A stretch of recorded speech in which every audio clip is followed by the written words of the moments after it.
Hi there, welcome to the Small Business Coffee Break, the series where we take a few minutes to work on your business, not just in it. Today we're talking about how hiring a business lawyer can save you money in the long run, with Zachariah Evangelista of Sir & Associates PLLC.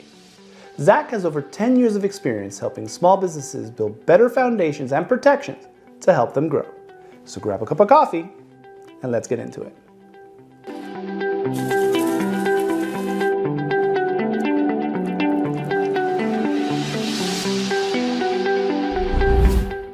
I'm talking to new businesses.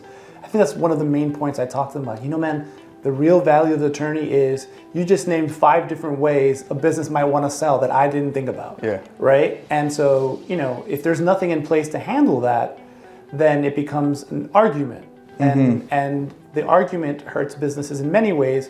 Attorney's fees, it could be one way, but sometimes it's lost revenue during that process. Oh yeah, we didn't even get into that. But yeah, yes. I mean, it can be all kinds of scary things. If you're on the phone with me, not only am I charging you, or my litigator who's charging you even more money, you're not doing something else to make your business money, to handle operations, to grow your business. You know, litigation it's the opportunity cost. I wouldn't even begin to try to magnify what happens when your business is tied up in litigation. So that cost up front, though, it's you know, it's going to be more substantial than maybe, you know, what a fancy schmancy website taught you, but I mean, relatively speaking, yes. But hiring an attorney would be more expensive than going on and pulling something off of Google.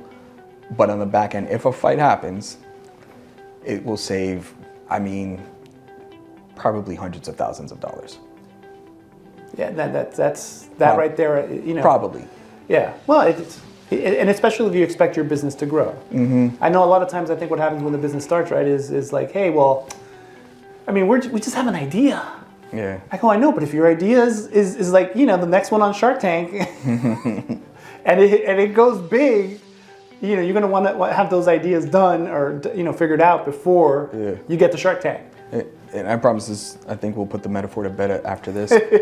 But when you're in that idea stage and there's the excitement and, you know, the possibilities are ahead of you in terms of what the business can do, that's probably the best time to sit there and ask those difficult questions. Like, what happens when we don't like each other anymore? What happens when we don't agree on things? You know, if you can figure that out when things are good, that's great, because you're certainly not going to be able to figure that out when things are bad. Yeah. Well, when things are bad, there's feelings involved, and man, there's nothing more expensive in this world than feelings. Let's keep the conversation going.